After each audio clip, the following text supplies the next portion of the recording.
অলপ আগতে এটা নিউজ দেখা পালোঁ মোৰ এগৰাকী বৃদ্ধাৰ কৰুণ ঘটনা। এয়া বৰপুত্ৰ নিৰুদ্দেশ হ'ল আৰু সৰু পুত্ৰয়েও ঘৰৰ পৰা উলিয়াই দিলে আৰু অনাই বনাই কোনো লোকৰ ঘৰত আশ্ৰয় বিচাৰি ফুৰে।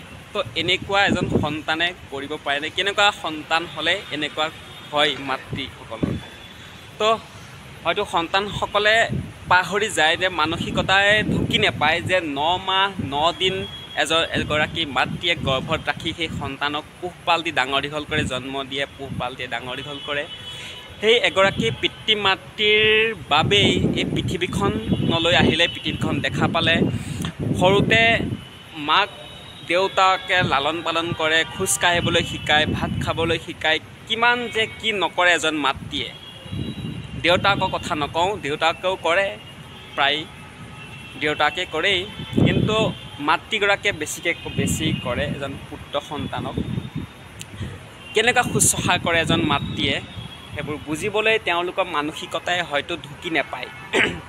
চ' দেখি পেলাই ভাবোঁ মানুহসকলৰ মানসিকতাবোৰ যেনেকুৱা পুত্ৰ ভাবোঁ সন্তান, ল'ৰা ছোৱালী দুয়োটাৰ কথাই ক'বলৈ বিচাৰিম।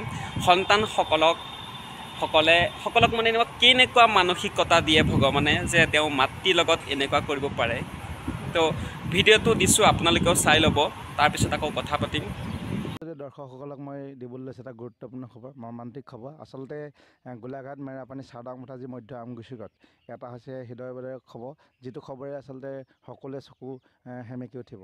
আছে আমাৰ মাজত এগৰাকী বৃদ্ধা আইতা আছে। আচলতে আইতাগৰাকী কি হৈছে যে 3জন পুত্ৰ আছিল। পুত্ৰই তেওঁক থাকিবলৈ দিয়া নাই, থাকিবলৈ আশ্ৰয় দিয়া নাই। যিগৰাকী মাতৃয়ে আচলতে নিজৰ ল'ৰা ছোৱালীক ডাঙৰ দীঘল কৰি বহু আশাৰে আচলতে ডাঙৰ দীঘল কৰে, খোৱাব পিন্ধাব বুলি। তেনেস্থলতেই সেইটো সময়তেই পুত্ৰই আচলতে আইতাকে খেদি পঠিয়াইছে, ঘৰত থাকিবলৈ দিয়া নাই।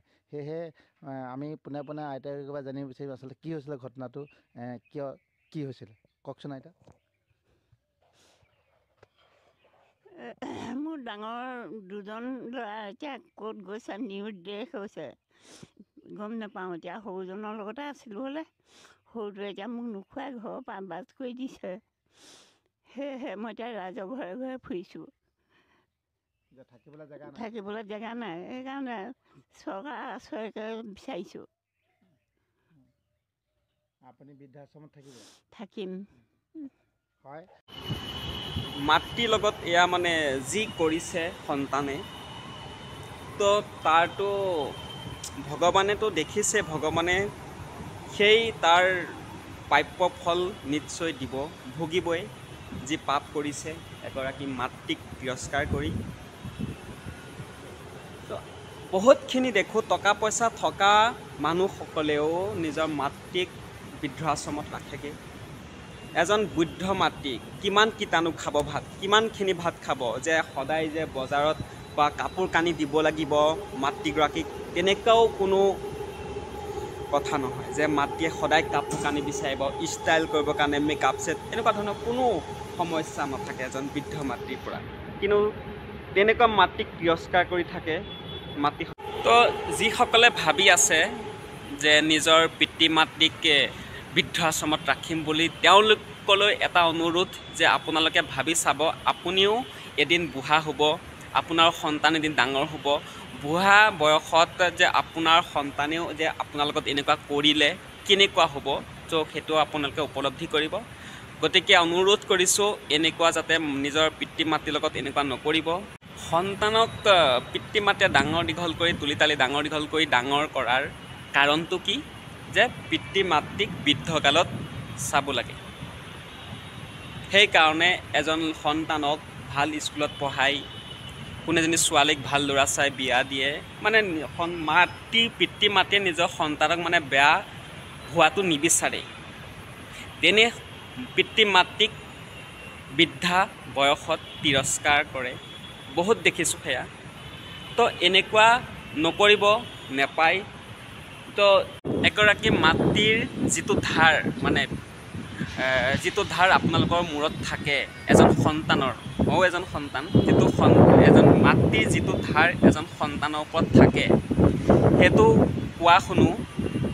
এনেকুৱা পুথিসমূহতো উল্লেখ আছে, নামঘৰৰ পুথিসমূহতো উল্লেখ আছে ভাগৱত তেনেকুৱা শুনিছোঁ কোনো লোকে কোৱা। তো বোলে সেই উধাৰ বোলে কেতিয়াও বোলে মাৰি শেষ কৰিব নোৱাৰে মাতৃসকলক এজন সন্তানে। তো তেনেকুৱা এগৰাকী মাতৃক এনেকৈ তিৰস্কাৰ কিয় কৰে? শেষত এটাই অনুৰোধ, তেনেকুৱা যাতে নকৰিব কোনেও। নিজৰ পিতৃ মাতৃক বৃদ্ধ বয়সত অলপ চাব ভালকৈ, যিটো খাবলৈ বিচাৰে সেইটোৱে দিব। কাৰণ মনত ৰাখিব যে সৰুতে আপোনালোকে যিটো বিচাৰিছিলে সেইটোৱে বস্তু নিজৰ মাক দেউতাকে দিছিলে, খেলা বস্তু দিয়ে, খোৱা বস্তু দিয়ে। ঠিক বৃদ্ধা বয়সত সকলো পিতৃ মাতৃ এটা কেঁচুৱাৰ দৰে হয়গৈ, কিবা খাবলৈ মন কৰে, বিচাৰে। কাপোৰ কানি ক্ষেত্ৰত নহয়, কিবা খাবলৈ বিচাৰে। তো থাকিবনো কিমান দিন নহয় জানো বৃদ্ধা বয়সৰ পিছত। তো মনৰ আশাবোৰ পূৰণ কৰিবলৈ চাব, তো ভগৱানে আপোনাক চাব ভালদৰে। গতিকে ভিডিঅ'টো আৰু বেছি দীঘল নকৰোঁ, তো আপোনালোকৰ মতামত জনাব।